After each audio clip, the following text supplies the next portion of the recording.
Alright, it's now time for some more football this week, as the Lions got another game this week, as the Lions will travel to Atlanta to take on the Falcons. So this game is pretty much going to be a choker bowl, because this game consists of the two teams that have been prone to blowing double-digit leads this season. And of course, the Lions have blown 3 double-digit leads this year. The Falcons have blown 2 so far. So, somebody's got to win this game. So, currently, the point spread, it has the Falcons favored by 2.5, 3 points, around that range. So, yeah, this game's really going to be about who doesn't choke the hardest. Who will out-choke the other. So, overall, in the all-time head-to-head series, Detroit leads the all-time head-to-head series over Atlanta 24-13. However, Atlanta's won 4 of the last 5 meetings. Of course, the last time the Lions beat the Falcons was in 2014 in England. That was a game that took place in England. And that game consists of the Lions coming back from a 21-point first-half deficit. Yes, Atlanta. Yes, the last time the Lions beat the Falcons, you blew another lead. Huh. And it was a 21-point lead. At least it wasn't that Super Bowl 51 choke job. Yeah, and that game also had that weird ending when the Lions originally missed the game-winning field goal, and then they got penalized for delay a game because they kicked it right after the play clock hit 0. So they had to reset the clock, and the Lions got to reattempt it again from 5 yards out. And then the Lions make it from 48 yards out. That's honestly the weirdest ending to a game I ever watched. And of course, the last time the Lions and Falcons met was in 2017. And that was a game where the Lions got fucked by ref ball. When Golden Tate was ruled short, down by contact, short, just inches short of goal line. Which was complete bullshit because Golden Tate was never touched until he was in the end zone. Because in college, if you fall down for any reason with the ball, the play is dead. But in the NFL, if you fall down and you go untouched on the ground, you're allowed to get back up and run, keep going, until you are touched. So yeah, and that game was bullshit. Plus that game also included that stupid goddamn 10-second runoff. That fucking retarded 10-second runoff rule. But yeah, overall for this game, Detroit enters this game 2-1 on the road. Atlanta enters 0-3 at home. The Falcons just have been unable to get the job done at home this year, and the Lions have been really good away from Ford Field. But then again, you know, with the current pandemic, you know, with crowds being limited and all that, really home field advantage goes out the window. But yeah. Anyway, for the Falcons, the key players for the Falcons to keep an eye on. So, at quarterback, they're the best quarterback in Falcons franchise history, who almost holds every single record the Falcons have. Matt Ryan, Matty Ice. Yeah, so yeah, this game will be a battle of the Matts. Matt Stafford versus Matt Ryan. Oddly enough, usually, when Matt Stafford plays Matt Ryan, Matt Stafford usually brings his best football against Matt Ryan. And same deal the other way around. It's kind of like they're both trying to one-up each other as equals. Interesting. And also, at running back, you have the former Georgia running back, Todd Gurley, who was with the Rams for so many years in his for the first part of his career, and then he was cut by the Rams for a cap casualty. And then Gurley decided to come home. Come back home. And of course, the fullback, they also got fullback and their linebacker, Swiss Army knife Kevin Smith. So that's going to be someone to keep an eye on too. And of course, for receiving weapons, you got Julio Jones, one of the top receivers in the game today. However, he is questionable for this game with a hamstring injury. He's been battling a leg injury. He did play last week, but can he continue to play through it? So yeah, that's something to keep an eye on. Also, Calvin Ridley is also questionable for this game with an elbow injury. But they do got tight end Hayden Hurst. A good security blanket for Matt Ryan. On defense, they got names like Alan Bailey. They also got Marlon Davidson. They also got, the rookie. And then they also got Grady Jarrett. And Tarek McKinley. He is questionable for this game with a groin injury. Also in the linebacking core, Dante Fowler Jr. is also questionable for this game with an ankle injury. But they also got Deion Jones and Foyesade Ouku. I probably botched his last name there. It's a tongue twister last name. So yeah, some interesting names on the linebacking core. And of course in the secondary, DeMonte Kazee, he's on the IR for this, and out for the season after suffering an Achilles injury in a matchup a couple weeks ago against the Packers. However, in the secondary, they also got Keanu Neal, they also got Isaiah Oliver, and they also got the rookie, their first-round pick, A.J. Terrell, who was brought in to replace former Falcon Desmond Trufant, who's now on the Lions. Oh yes, I forgot to mention, if Desmond Trufant plays in this game, this will be Trufant's first game in Atlanta since leaving the Falcons in the offseason last year. This game is also going to be DeAndre Swift's first game in the state of Georgia since college, since Swift is a former Georgia running back. Also, I should mention real quick, this is also known as the Matt Stafford Homecoming, because this will be Matt Stafford's first career game in the state of Georgia. This is, in Stafford's entire career, this will be the first time Stafford plays in the state of Georgia in the NFL since his college days. Yeah, Stafford has never played in the state of Georgia in the NFL. And oh yeah, I believe Stafford is from the state of Georgia because they mentioned the story about Stafford where he was born in Florida and then he grew up in Georgia, went to Texas to play high school ball, and then came all the way back to Georgia for college. Interesting kind of story. So yeah. And of course, for the Falcons coaching staff, their new head coach, their interim head coach, is their former defensive coordinator, Raheem Morris. Because Dan Quinn was fired almost 5 games too late after an 0-5 start to the season. Along with Falcons GM Thomas Dimitroff, who was also fired after that 0-5 start. Honestly, both firings should have came after last season.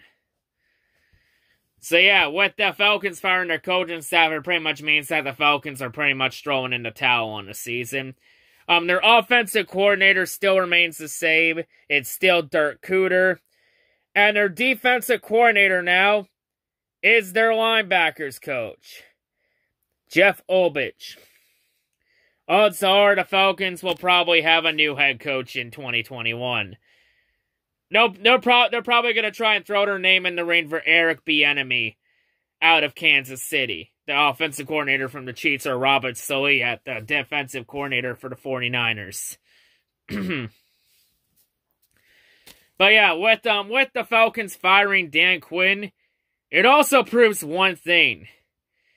It proves that the Falcons have never truly recovered from 28-3. They never recovered from Super Bowl 51. Because ever since Super Bowl 51, here's their franchise since Super Bowl 51, and here's where their franchise has gone since then. Complete nosedive since then. And Houston Texans, I hope you're watching, because the Atlanta Falcons free fall, that's where you are right now too. So yeah, Houston Texans, I hope you're paying attention, because what happened to Atlanta is gonna happen to you. But yeah, overall this year, for the Falcons, despite the Falcons being complete trash this year, they still have a top 5 offense. Like, the Falcons' offense is ranked 4th this year. They're number 2 in the pass game, and they're 19th running the ball. So mainly all the Falcons' offense is Matt Ryan and Julio Jones carrying a bunch of scrubs to relevance. And Calvin Ridley, too. So yeah, it's mainly those 3 carrying a bunch of overpaid scrubs to relevance. Mainly Todd Gurley suffered arthritis from that knee injury he sustained a couple years ago. Hasn't really been the same running back since, and that's sad. In terms of the Falcons' defense is ranked 31st. So their defense is the 2nd worst defense in the league. They're 31st against the pass. But oddly enough, their defense is top 5 at stopping the run. So yeah, running the ball against the Falcons is going to be a challenge and a half. But yeah, that secondary has a lot of holes. So I think the big key to winning this game is get pressure to Matt Ryan. Because you can't give Matt Ryan all day to throw. You got to pressure him. You got to send blitzes. Because if you get Matt Ryan all day to throw, he's going to rip he'll have time to rip defenses apart. And I would say try to look for mismatches in the pass game. Try and take advantage of those holes in the Falcons secondary and in the Falcons pass defense. And also, you just got to find a way to run the ball. Just try and find a way for Swift to get through or AP. Mainly for the run game, just give the ball to DeAndre Swift or Adrian Peterson. Like, honestly, DeAndre Swift should be the starting running back for the Lions going forward. Time for AP to pass the torch of RB1 to Swift. Like, Kerryon Johnson's time is up. He's completely cooked and he's overstayed the welcome. But yeah, it's pretty much Swift's time now. So yeah, it's going to be an interesting game. I wouldn't sleep on the Falcons. This team could be pretty good, especially Matt Ryan. You can't sleep on Matt Ryan. Matt Ryan's still a top QB in this league. So yeah, this is going to be a tough game, for sure. I say the Lions got to win this game. I don't know why. I just got a feeling the Lions can pull this off. The Lions just know, like, Stafford knows how to pick apart bad defenses. Just Stafford needs to find a way to get those mismatches here. You need Golladay to get those mismatches along with Hawkinson and Jones, and etc. So yeah, and the coaching just needs to do better jobs at not making dumbass decisions in the red zone like they did last week when they ran 4 passing plays on the goal line. Like, god damn. Defense also got to generate turnovers and get pressure to Matt Ryan. The big key here is get pressure to Matt Ryan. And also run the ball. The best way to beat Matt Ryan right now would be keeping Matt Ryan off the field for as long as you humanly possibly can. Because the only way Matt Ryan doesn't do damage to your defense is if he's not on the field to do it. Keep him off the field for as long as possible. But yeah. The Falcons are now at a crossroads here with the firing of Dan Quinn and Thomas Dimitroff. As it seems like now the Falcons are on the verge of rebuilding. And they're on the verge of blowing it up. Like, Falcon fans, let me be real. You're good. The team's going to be blowing it up. You can't pretend it's fine anymore. And it's not a matter of if you blow it up. It's a matter of when. And if you do blow it up, then that means Matt Ryan's future with the Falcons is in doubt along with Julio Jones. But honestly, Matt Ryan, if he gets traded, it won't be before the deadline. If Matt Ryan gets traded, it's more than likely going to be during the offseason. But yeah, honestly, for the Falcons, their championship window pretty much slammed shut now with the firing of Dan Quinn and Thomas Dimitroff. Their window has slowly went shut, but this year it really slammed shut. The Falcons just have been on a nosedive downhill and have never recovered from Super Bowl 51.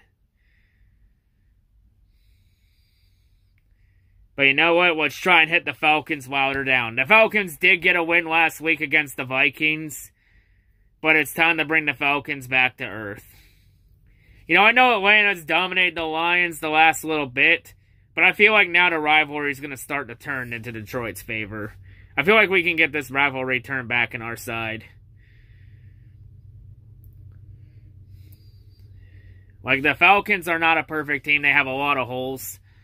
So I say we just take advantage, get this W. Let's get back to 500, because you look at the Lions' all the Lions' scheduled games from now to Thanksgiving. There are a lot of those games the Lions have a really good, legit shot at winning. Like, the only games, really, I think the Lions might have challenges with are the Colts, maybe, and the Panthers, and maybe the Vikings. I mean, the Lions usually struggle up in Minnesota. So, those are the 3 games that are really going to be challenging for the Lions. But other than that, the Lions, from here on out, they could really run the table here all the way till the end of November. Try and pick up some W's and get the season really back on track. Like, the first step to get this season back on track, beat the Falcons, get the 500. But when we head home next week to face Indianapolis. But yeah, I got the Lions winning this game. I'll take the Lions plus the points. Give me Detroit plus the 3 points. I'll take the Lions by 3. I think it's going to be a close game. I could see this game coming down to a field goal. But yeah, I'll take Detroit to win this one. And Atlanta, for your championship window, slamming shut, I think there's only one solution here. Blow it up. Bring on the youth movement. I mean, Atlanta, at least you got the Braves. God damn it! What is it with fucking Atlanta teams choking leads all the goddamn time? I thought it was just the fucking Falcons. Not the goddamn Braves too. Well, anybody else from Atlanta that still has a legit shot? Or Georgia? Oh, fuck. Oh, no. No, not Chase Elliott. No. Oh, no.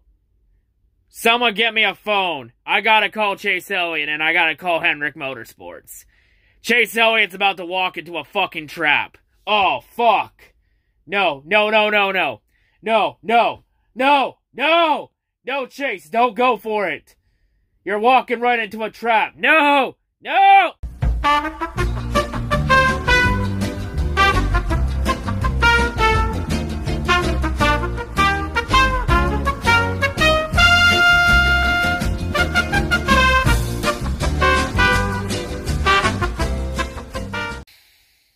Alright, there. You saw nothing there. You saw nothing. You saw nothing, alright? You saw nothing. So anyway, before I stumbled onto a Georgia team's blowing it all the time, yeah. Let's just get this fucking W on the road. Get back to 500. This is a winnable game by no stretch of imagination.